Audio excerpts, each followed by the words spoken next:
year 1405, China's Ming Emperor had assembled the greatest fleet the world had ever seen.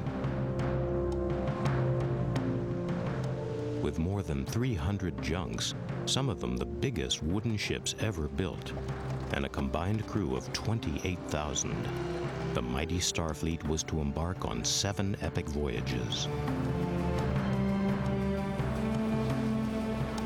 The historical record shows that under the supreme command of a Muslim eunuch called Zheng He, the fleet expanded China's known world to Malacca, Sumatra, Java, Sri Lanka, India, Arabia, Africa, perhaps even Australia.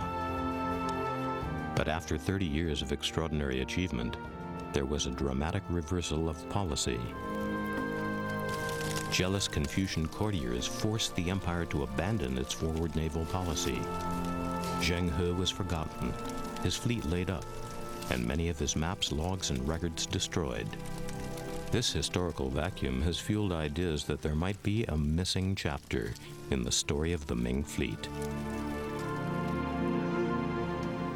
Gavin Menzies, a former submarine commander of Britain's Royal Navy, has spent 15 years poring over maps and documents of the period. Now, in a theory that defies academic opinion, he claims that on its 6th voyage, Zheng He's fleet sailed beyond its home waters to cross the Atlantic Ocean. If he's correct, the Chinese could have discovered the Americas 70 years before Christopher Columbus. When the first European explorers set forth for the New World, every single one of the great names had a map showing them the way to go. Not one of the great European explorers discovered anything new. Somebody discovered the world before Europeans did. This program will examine how the Chinese may have crossed the Indian Ocean, rounded the Cape, and sailed on into the South Atlantic. Then, with the input of 220 scholars, including 30 from China, Gavin Menzies' theory that the Chinese discovered America before Columbus will be put to the test.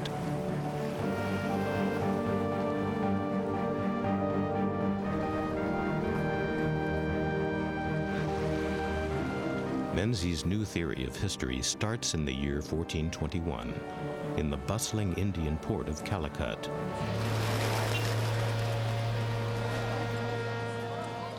We know that having already sailed some 6,000 miles, the great Chinese fleet was lying at anchor here, because Ma Huan, the expedition's chronicler, has left us detailed descriptions of Calicut's booming spice trade.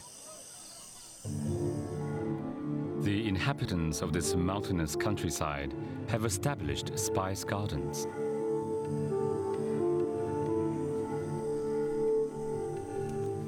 When the period of the 10th moon arrives, the pepper ripens.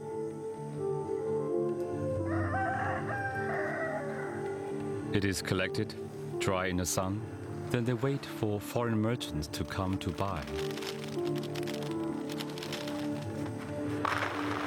Ma Huan was not the only foreigner to visit Calicut at about this time.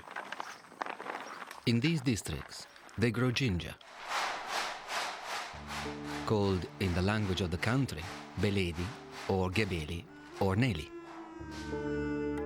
Niccolo de Conti, an Italian merchant adventurer who spent 25 years living and traveling in the East, also describes the bustle of the Calicut spice trade. De Conti's account of how they dried ginger 600 years ago reads as if it was written yesterday. The ginger is obtained from the root of a shrub. They cast ashes upon it and place it in the tropical sun for 3 days, by which time it is dried.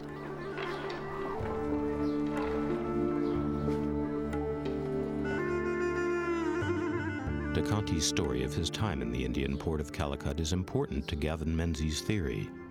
Menzies believes that de Conti not only saw the Ming fleet, but that he met the Chinese admiral.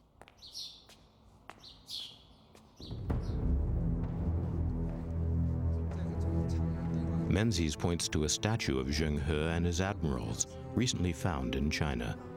It includes the figure of what may be a mysterious foreigner, who Menzies takes to be de Conti. According to Menzies, Niccolo de Conti sailed with the Chinese fleet for 3 years and ultimately returned with it to China. In China, de Conti was able to collect maps of the fleet's epic voyage.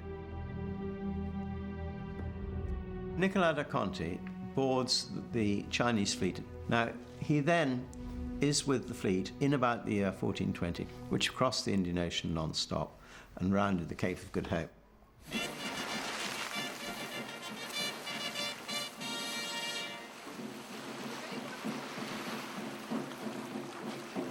Niccolo de Conti returned to Venice.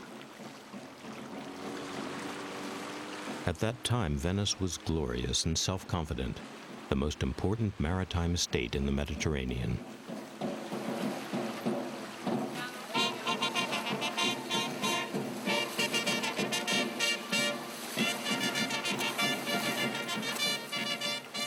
It was also the terminus for the trade routes that led east into the Arab world and beyond. Here, de Conti could well have come into contact with Fra Mauro, a monk skilled in map-making and based in a monastery in the city.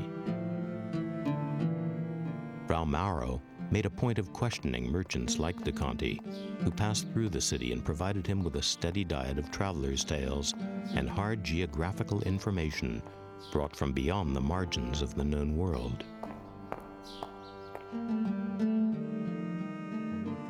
Fra Mauro had received a commission from the King of Portugal to construct a definitive map of the then known world. The timing of de Conti's return to Venice was perfect. Fra Mauro says he got his information from a merchant of good standing. And I say that's Niccolo da Conti. Fra Mauro's map is still in Venice, and for the last 10 years, Professor Piero Falchetta has been its custodian.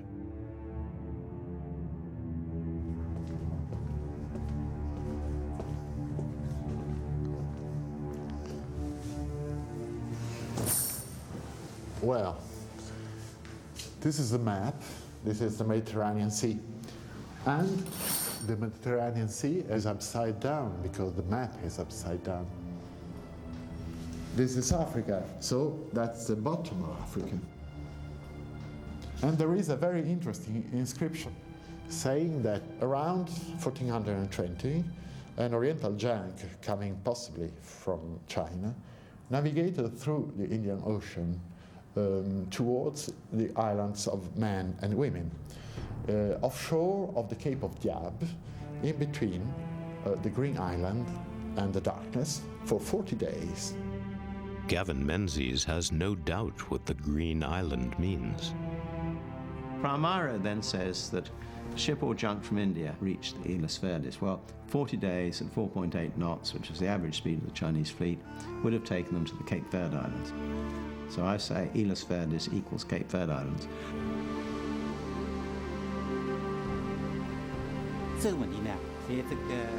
According to Fra Mauro, an Oriental ship sailed off for 40 days and came back. That might mean some ships of the fleet did indeed sail past the Cape of Good Hope. The English scholar Professor Needham supported this view, as have some Chinese scholars.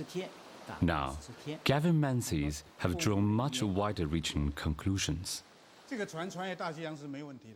Zheng He's fleet would have had no problem crossing the Atlantic Ocean. Look at the tiny ships used by Da Gama and Columbus. If they had seen our ships, they would have been astonished. Menzies is convinced that the Venetian map shows the Ming fleet could have entered the Atlantic, and if it did, nature now lends it a hand. Coming round the Cape of Good Hope, on this Admiralty chart, these blue currents you can see carrying the ship up the west coast of Africa. Then he would be pushed inland by the winds, carried up by the current, then in a strong current to the west, then trade winds push him into the coast once again until he gets up north of the Cape Verde Islands when the currents push him down. Then, leaving the Cape Verde Islands. He's carried in a massive volume of water, absolutely due west. A sailor near the coast of Africa, if he did absolutely nothing, he just hoisted his sails, he would get carried by the wind and the current across the North Atlantic and would enter the Caribbean between Dominica and Guadeloupe. Hundreds and hundreds of explorers have entered the Caribbean in this way. Menzies now tries to pick up the trail in the French Caribbean. Captain, quel cap maintenant, s'il vous plaît? Le 315. D'accord. So we're steering 315, coming in, running in from the Atlantic, exactly as the Chinese sailed.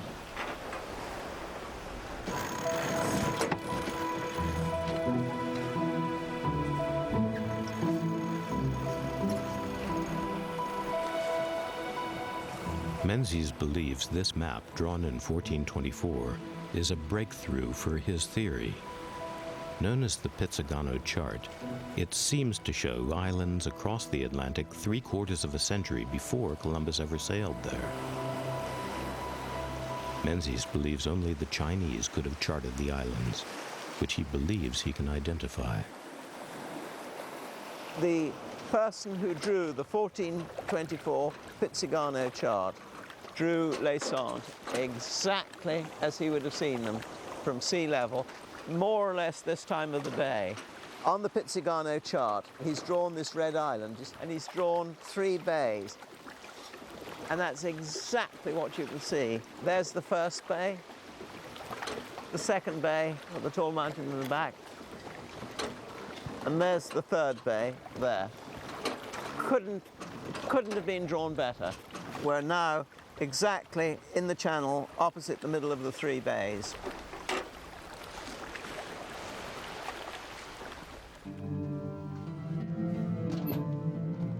The original map was drawn by Zwayne Pitsagano, who belonged to a family of famous map makers. Today it's kept in the James Ford Bell Library in Minnesota. Its former curator is Carol Ernest. Of latitude.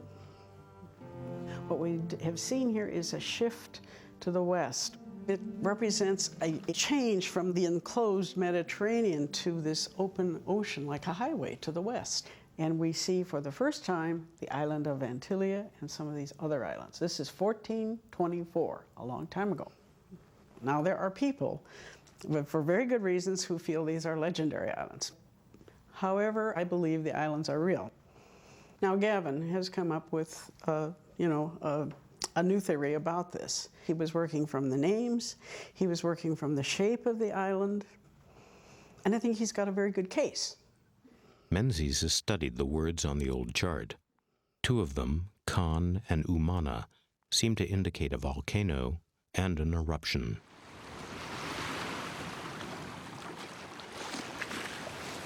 We're now looking at Guadeloupe there.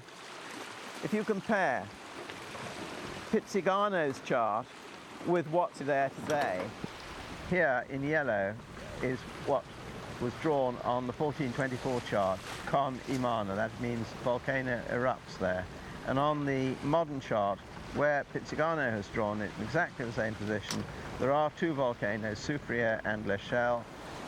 In fact, the Smithsonian have told me that they erupted twice between 1400 and 1440, when Pitsagano said they did.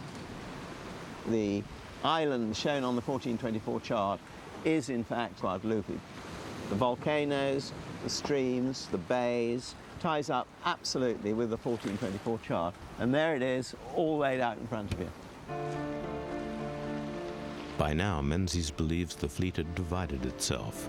One half sailed south, the other, under an admiral called Zhu Wen, sailed north.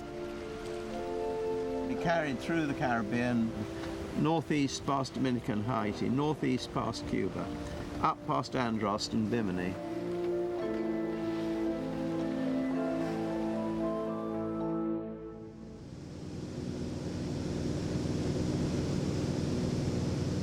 Following Admiral Zhu Wen's presumed course, Menzies flies north to the island of Bimini. Coming into land, you can see one of the so-called shark mounds, a strange fish-like feature. Menzies believes these mounds contain the wrecks of Chinese junks, because he's convinced that in Bimini the Ming fleet was struck by a hurricane.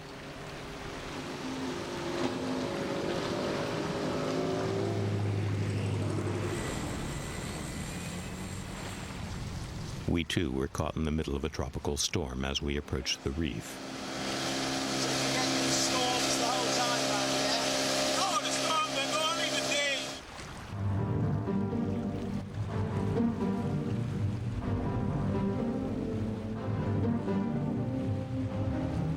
The fleet rounded the top of Bimini, and they're in a terrible bad way. They've had their bottoms ripped out as they cross the coral reef.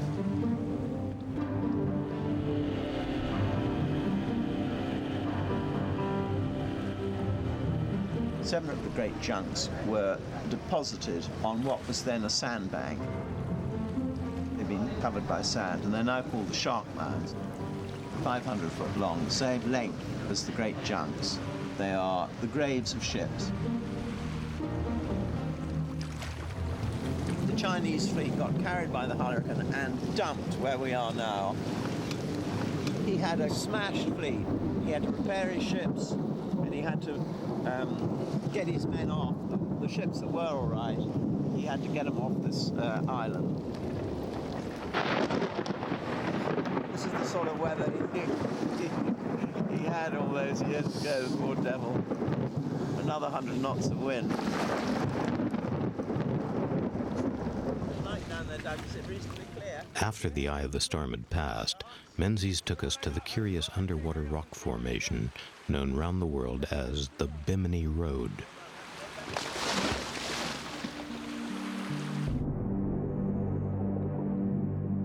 Menzies believes this is a slipway built by the Chinese to refit the fleet and repair the damage caused by the hurricane. They used the beach rock and the ship's ballast to construct a slipway between here and the shore. When they got really close in, they ran out of beach rock, so they used the hull stones from the hull for the last 250 yards. And basically, this whole road is about 1,200 feet long. It's a giant slipway for hauling these junks ashore. We swim down, we can see the stones stretching away to the land, exactly as one would expect a slipway to look. Some very sophisticated civilization built the roads before Europeans arrived. I say it's the Chinese.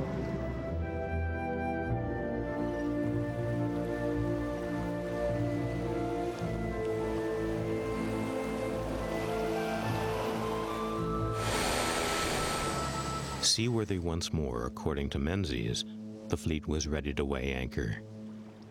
The Chinese, when they left Bimini, they could only go in one direction, that's northwards. That is the way that the winds and the currents would have carried them to Florida. And so in the year 1421, some 70 years before Columbus, if Menzies is right, the Chinese may at last have made landfall on the continent of America.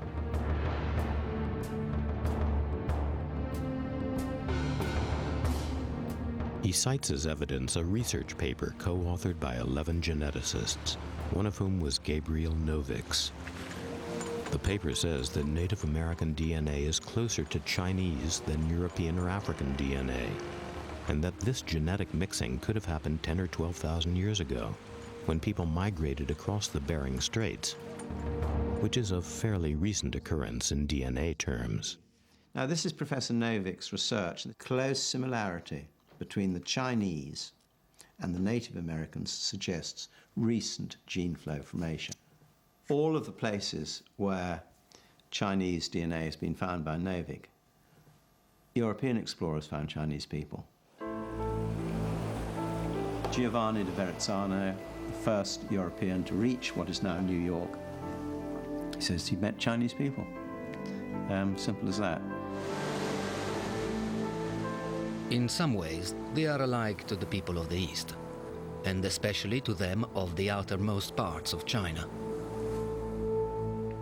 Everywhere that Professor Novick says that Indian peoples of the Americas have similar DNA to the Chinese is where I say in my book that the Chinese settled.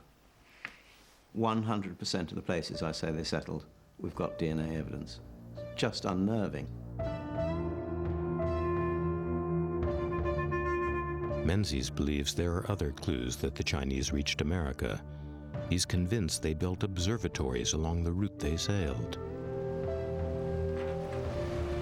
The Chinese had a centuries-long tradition of astronomy and astral navigation. But there was a limit to how much the science of the stars can be studied from a heaving deck at sea, hence the observatories.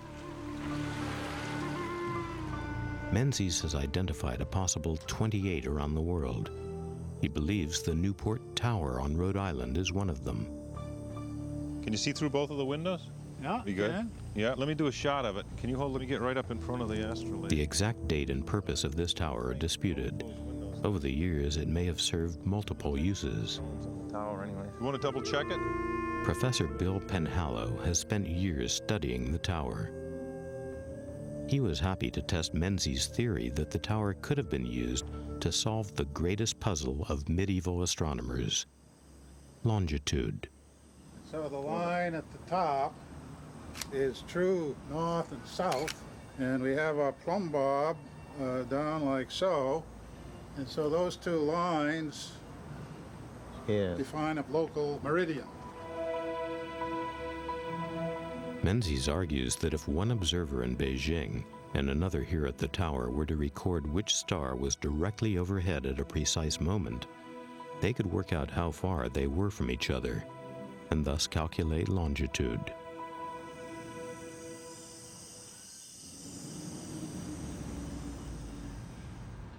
The tower might perhaps have served a dual function. Menzies agrees with Bob Hassel's theory that the tower could have doubled as a lighthouse. Very interesting. Why would you build a fireplace 12 feet above the ground? You know, this is something that doesn't make a lot of sense until you look at the fireplace out that window, and it's in direct line with where you would want to turn in the harbor to make a port entry into Newport. Right. This is fascinating from a mariner's point of view. The tower is located right at this point here. The fireplace and the window were a particular angle. What was that angle? That angle has been measured. It's 264.5 degrees Right. down to this point. The string gives the line of sight from the tower window out into the harbor. Okay, so if you're coming into port from the ocean, Coming up here. he would be able to see the tower, would see the Sees the light, light, yeah. and the light would be coming through this window, Right. would be visible in the channel. Then he's in a safe port, out of the tide, out of the wind. Though this program concentrates on the question of whether the Chinese discovered America, Menzies believes the Ming fleet also reached South America, Australia, New Zealand, the Arctic, and Antarctica. This is why he believes the claim in one document that the fleet visited 3,000 countries is quite literally true. This Ming transcription records an amazing 3,000 countries visited.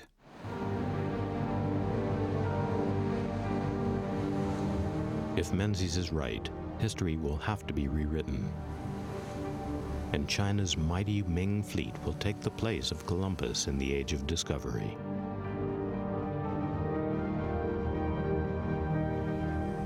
So were the Chinese the first to reach America?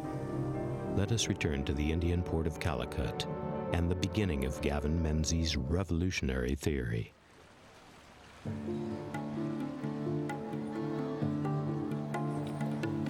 There is no doubt that de Conti was here. His vivid account of the bustling trading ports of Malabar, and the minute detail of the pepper and ginger trade are evidence enough. De Conti also provides a graphic eyewitness description of what may well have been Chinese ships. They built some ships much larger than ours, with 4 sails and as many masts. The lower part is constructed with triple planks to withstand the force of the tempests. Some ships are so built in compartments that should one part be shattered, the other portion may still accomplish the voyage. De Conti's account of his travels are an important feature of Menzies' book. Niccolo da Conti met the Chinese fleet at Calicut on the Malabar coast of India. He travelled with them via Africa to Australia to end up in China. And he brought the information back with him to Venice. So could Niccolo de Conti have been the source of these Chinese secrets? Did he actually meet the fleet? What does Niccolo de Conti's own account say? We have his text, and there is nothing in his text, nothing. He speaks, he writes about India, about China, but he never mentioned Chinese fleets, Chinese navigators, or something like that. Never, never, never. Piero Falchetta is a scholar who is critical of Gavin Menzies' theory. How does Menzies respond to his critics? Menzies agreed to sit with the producers of this program and review a number of points. We started by asking him about the evidence that de Conti had actually met and sailed with the Ming fleet. Well, this is a photograph of a statue found in the Fujian province of China, and it was found when the workmen were extending the runway in Fujian. Now, the interesting thing about this statue is that the man has a bulbous nose and he has very large ears. He's clearly not Chinese, he's not Far Eastern. To Chinese, he appears European. So it is at least arguable that it's Niccolo da Conti. Arguable, but not certain? No, not at all. Now, I say that it's unarguable that he arrived in Calicut when the Chinese fleet was coming through. In the case, why does he not concretely say he saw the Great Fleet? I agree with you. That's one of the weakest parts of my story. Is there any evidence that he boarded a ship in the Ming fleet? Da Conti, not that I know of, no. The scene shifts to Venice. Though Niccolo de Conti does not expressly mention a Chinese fleet, Menzies believes that de Conti sailed round the world with it before returning to his native city, carrying the maps and secrets of the Chinese with him. De Conti may then have passed on this information to the mapmaker Fra Mauro, who used it to draw his great world map, now in the library in Venice. Menzies believes that map contains an important clue. It shows an Oriental ship that rounds a great cape and sails into unknown seas. Dr. Piero Falchetta quotes a note written by the mapmaker. Finding nothing but water and air. And they navigated for 2,000 miles. This expedition didn't reach any land. This is absolutely clear from this witness, from our map. So we cannot say that a fleet went to America on the base of this inscription. Shows the ship. What do we... The map only depicts a single vessel. I think his wording was a ship or junk from India. He didn't say an Indian ship. He said a ship or junk. So it could have sailed from India. Absolutely, that's what he claimed.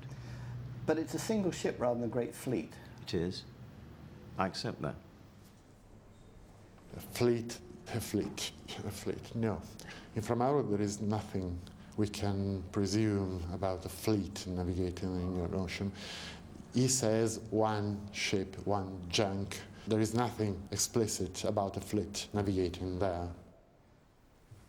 But according to Menzies' theory, the fleet entered the Atlantic, skirted the African coast, and then rode the same winds that Columbus later did to the Caribbean.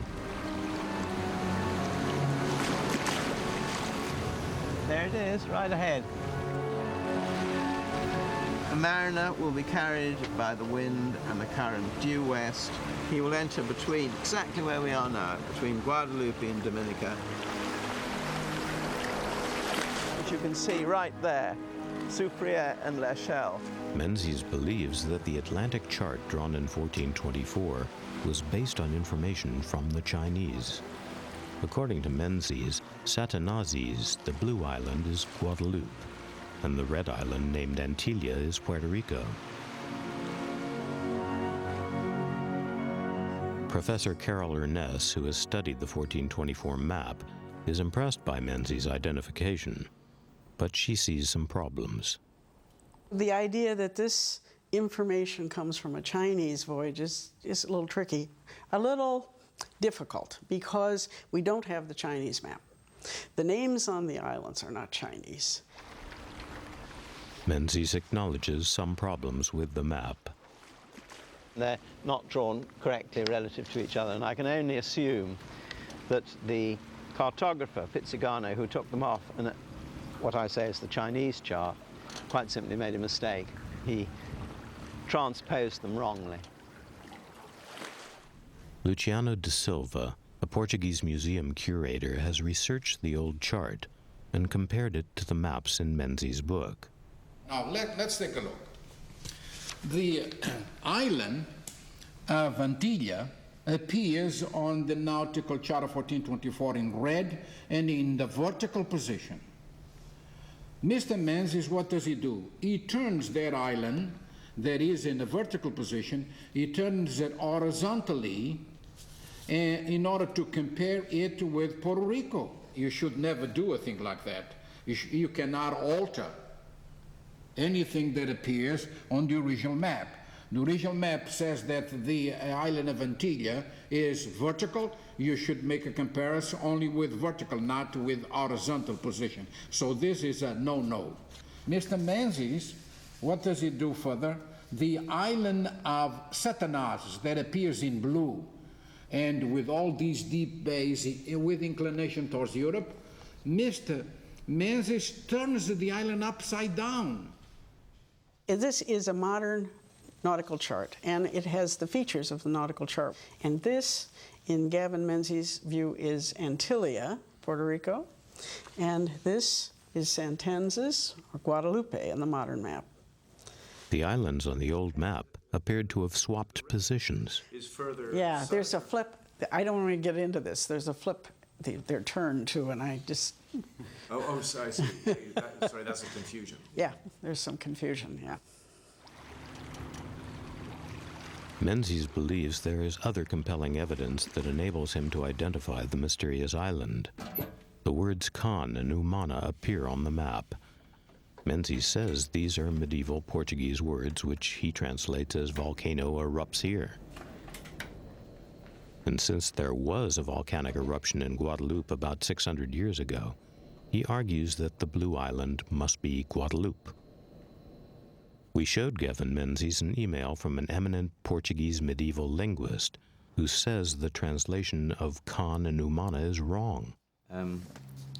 Well, all I can say is that Professor Camilo dos Santos doesn't agree with what's in that email. Professor Camilo dos Santos said that it meant volcano erupts here, question mark. Dos Santos actually said, you know, I'm not an expert in a linguistic expert. I'm a professor of literature, and you should check with other people. Well, he's professor of medieval literature. What about the specialists in medieval Portuguese who say it can't mean that? I'm afraid I can't arbitrate. Professor dos Santos says he cannot translate Khan and Umana because he specializes in modern Portuguese literature. He told us to talk instead to Professor da Costa, who is an expert in medieval Portuguese. These two words exist, in fact, in current Portuguese. Cone means cone, so can be the shape of a volcano. It's possible. But these words were not used with this sense in the 15th century. They are used just later. And for sure, I never read such words, neither one nor the other, in Portuguese chronicles of the 15th or the 16th century or in documentation. That's not the way to speak about volcanoes. And I don't think so, just because the words were not used in Portuguese of those times. If the fleet ever did reach Guadeloupe, wind and tide would have continued to push it north. Menzies believes that as the fleet approached Bimini, they encountered a hurricane, and that several junks were wrecked on the island. To repair their ships, says Menzies, the Chinese built a stone slipway, which he identifies as that curious underwater feature known as the Bimini Road. Okay.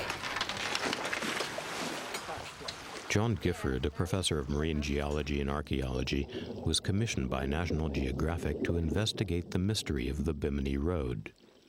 According to one theory, these symmetrically shaped stone blocks were the remains of an ancient city, possibly Atlantis.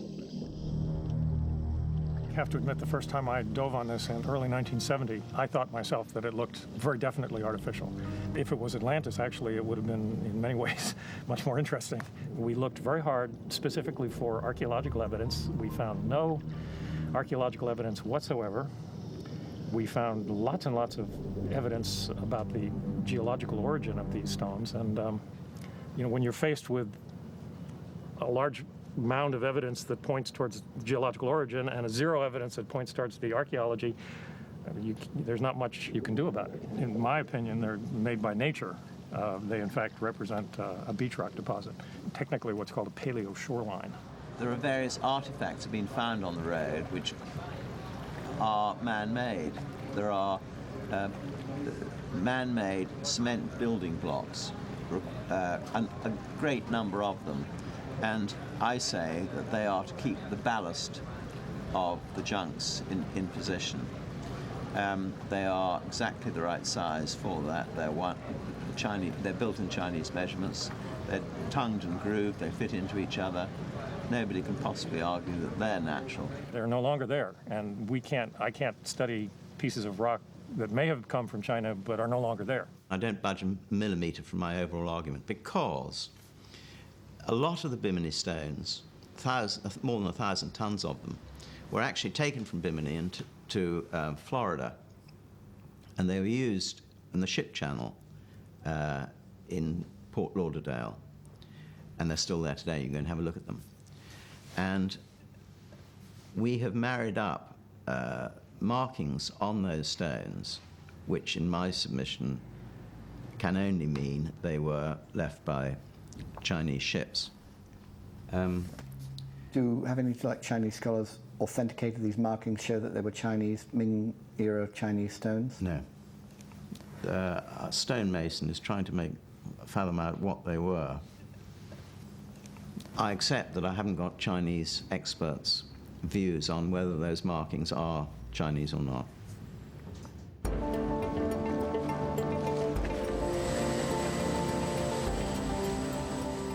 As you take off from Bimini, you can see the beach where Menzies says part of Jiao Wen's fleet was wrecked. You can also glimpse another of Bimini's unexplained phenomena, the shark mounds, shaped like a shark, or as Menzies believes, shaped like the hull of a Ming treasure ship washed 500 yards ashore in a hurricane 600 years ago. Menzies has been seeking permission to excavate the shark mounds, though a previous dig found no evidence of human activity. If you look at one of the charts here of Bimini, you can see pretty clearly that there are long lineations here which really represent the accretionary growth of East Bimini. These are just like hundreds or thousands of other storm surge deposits that have been mapped all over the Bahamas. Well, they're certainly storm surge deposits, but I say they're deposits covering wrecks. But we've yet to probe them. Absolutely. So it's a possibility, but no proof. Absolutely.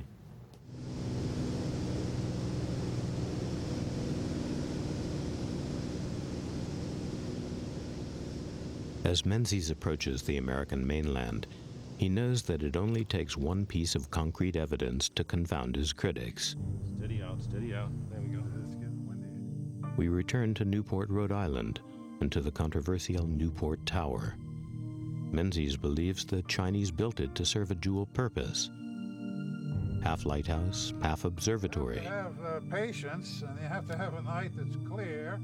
He thinks the Chinese used the tower to study the mysteries of the stars and solve the age-old problem of longitude. Well, Professor Penhallow has tested Menzies' theory that the tower could be used for longitude calculations, and he agrees it could, but Chinese written records contain no evidence of such advances. China has no record of understanding longitude in the 14th and the 15th century. No, absolutely. Zheng He's voyages have no record of it. I don't agree with that at all. I mean, if you look at the inventory of their observatories, they have everything in their observatories to enable them to calculate longitude. Chinese scholar Mr. Zhu points out that Zheng He's own charts show no evidence of such a breakthrough. The Chinese map that showed longitude and latitude did not exist until Jesuit missionaries reached China with that knowledge 2 centuries later. Some say the simplest explanation may lie in the local library. This is Benedict Arnold's will. The date of Arnold's original will is 1677, and these are copies that were made in the 1750s. And right here, there's a line saying, "From my dwelling house leading to my stone-built windmill in the town of Newport aforementioned." This is a map of Newport made in 1776, showing the center of town. On the site, it says stone windmill. Well, it could be a flour mill. You can knock any argument you want down. It is not any longer. My principal point, or key point, if I am completely wrong, can I just go on for a minute? If I'm completely wrong on the Newport Tower, it doesn't really affect my argument anymore, because my argument now is that the first Europeans who got there, Giovanni da Verrazzano, found a Chinese settlement. That is my principal card now.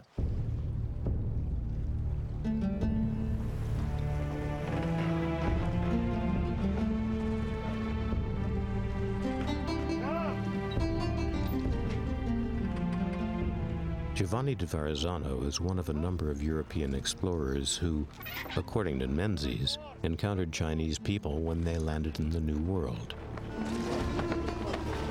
Verrazzano led an expedition which landed in what is now New York in the year 1524. There he encountered a band of Native Americans whose skin, he says, was russet in color, not unlike the Saracens. In other words, people from the Middle East. Gavin Menzies reads out the relevant passage.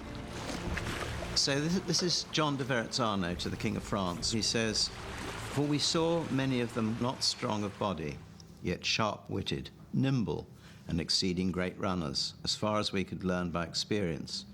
And in those two last qualities, they are like to the people of the east parts of the world, and especially to them of the uttermost parts of China." So he's not saying they look Chinese, he's saying they run swiftly like people from that part of the world. But he doesn't actually say they're Chinese. But he says they, in those aspects, they resemble the people of the uttermost parts of China. Insofar as they're nimble and quick. Menzies cites similar examples of eyewitness evidence, including Columbus. Christopher Columbus. Columbus, as you know, I think it's a very interesting point, because when he died, he believed he'd reached Cathay, China. And the reason he thought he had, in my view, is because he kept meeting Chinese people. I mean, he met Chinese people when he got to Cuba, off the coast of South America, Greenland, Ireland. Isn't there a sort of circular logic there? Because he mistakenly thought he'd reached China, by definition, he'd think that the people were Chinese. Well, with respect, I don't agree. I think that the fact that he kept meeting Chinese people led him to believe he was in China. Menzies believes there is more than the accounts of Verrazzano and Columbus to show the Chinese got there first. and he says DNA science supports him. Native Americans do have some Asiatic genes. According to Menzies, these Asian genes are present in the Native American population because Zheng He's Chinese sailors mixed or intermarried with them. DNA science cannot pinpoint the date when these were acquired, but Menzies argues the eyewitness accounts date the DNA. Now, the interesting thing is that all of these people I'm going to point out have recently acquired Chinese genes.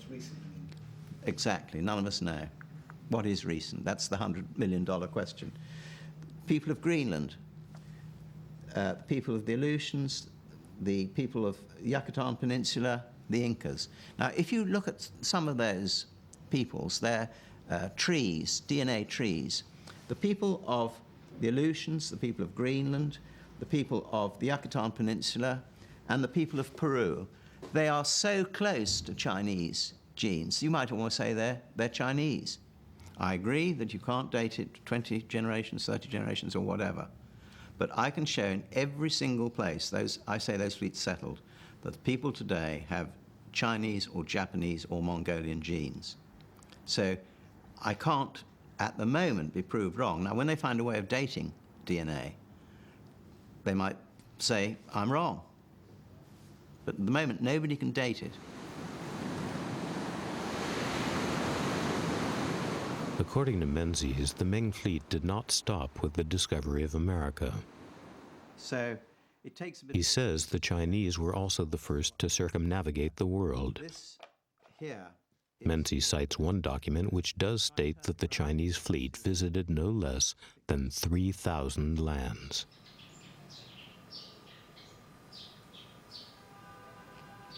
Menzies' source is a written copy of a stone carving that has now been lost.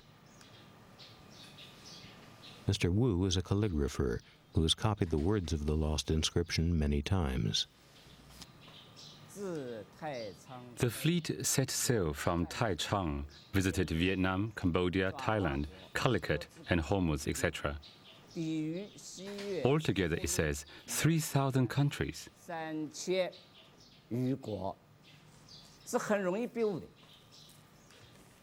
But this is a very easy confusion.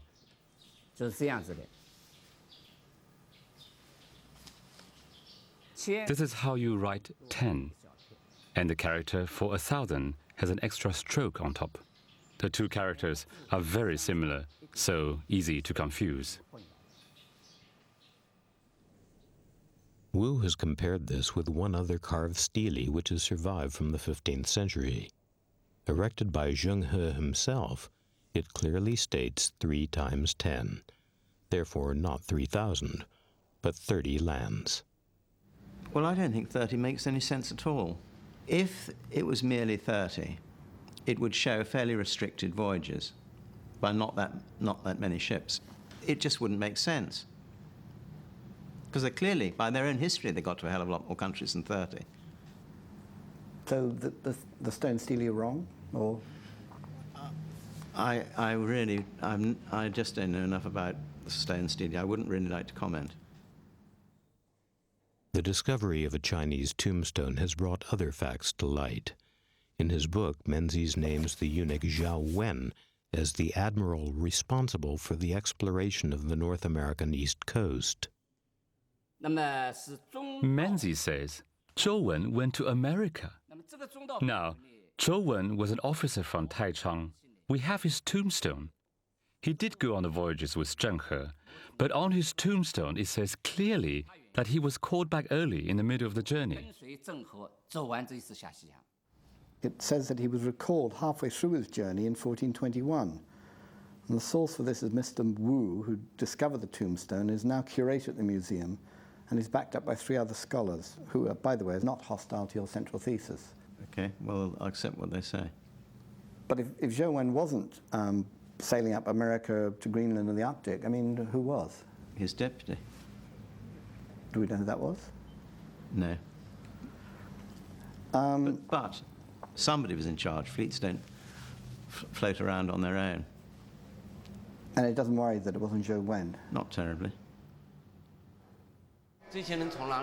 Many Chinese scholars who are keen to keep an open mind on Menzies' theory nevertheless remain skeptical.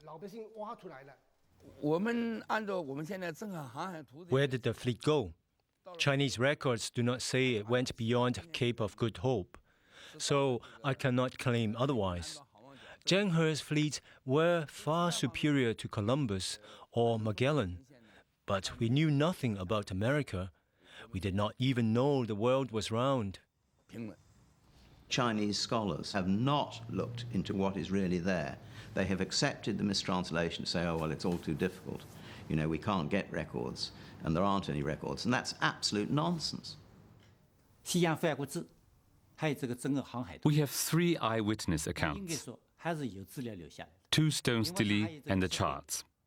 I don't agree with the theory that all the documents were burned. Of course, we lost the logs, but the main events are clear. What I have done is given a sufficient shake-up in China so that they jolly well know they can't anymore say it's rubbish. The details might be wrong, but the overall driving thrust of the book is absolutely right. To have a new theory, one must have evidence to support it. The evidence can be historical archives or archaeological findings. If you have neither, you can't say your theory is up to the test. Menzies' conclusion has no evidence. Undeterred, Gavin Menzies is financing further research into the ultimate destination of the Starfleet. He has set up a website and has been inundated with fresh theories from thousands of enthusiasts. Every week, every minute, on average, somebody comes to our website, querying, suggesting, disagreeing. We have a fantastic volume of traffic to our website. We've had 36,000 emails with new evidence. Menzies asserts that the Chinese rounded the Cape of Good Hope in August 1421. He is dead wrong. There's not a shred of evidence. It is pure fiction. I feel it is only a matter of time before it is accepted worldwide that essentially that story is true. And what I say in the book will no longer be considered fanciful or long shot. Everyone will accept it's common sense that I was right. I find a book like that to be extremely entertaining, but I take no serious stock of it. I'm afraid that a lot of people will accept many, or if not most, of the assertions that are in the book because they can't identify the difference between science and pseudoscience. Do any of the points we've raised today weaken your faith and your belief in the story? None. Not one.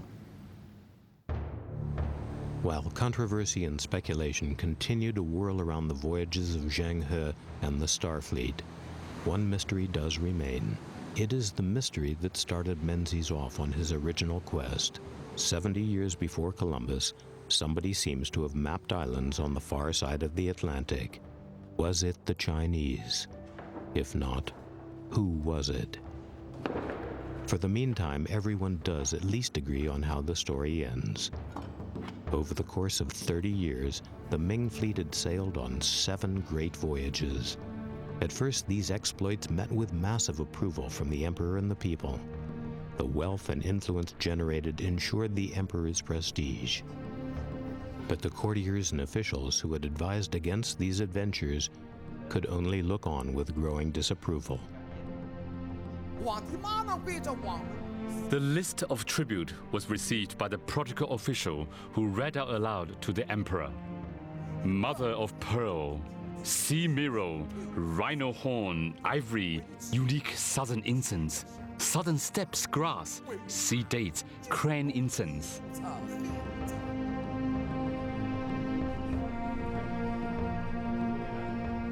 The euphoria was to be short-lived. In 1424, the emperor died, and his successor was opposed to these grandiose schemes. The new emperor was to beach the Starfleet and reverse China's expansionist naval policy.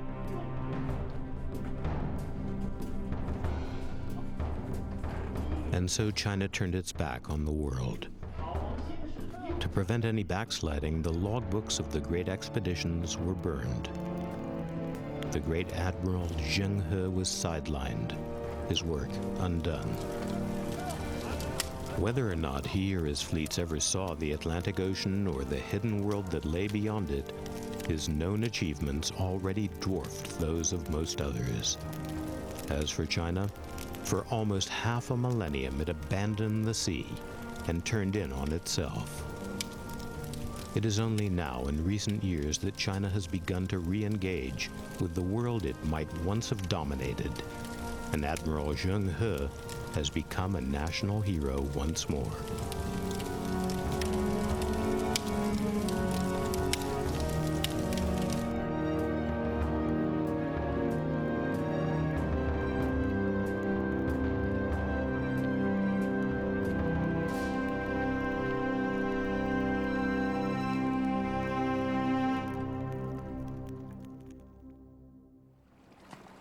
To learn more about some of the thought-provoking theories in this program, the book 1421, The Year China Discovered America by Gavin Menzies, is also available.